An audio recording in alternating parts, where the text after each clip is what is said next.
Have you ever been at one of those parties where you just wanted to bail? There you go, mate. Right one toothpick. Send up the radio. Here are 3 tips on how to smoke bomb a party. Tip 1. Fake a phone call. Ah, I gotta take this call, mate, sorry.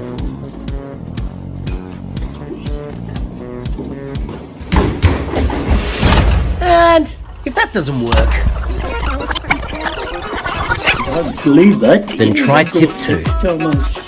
Fake an emergency. Someone's having a heart attack! Oh, no, I'm not.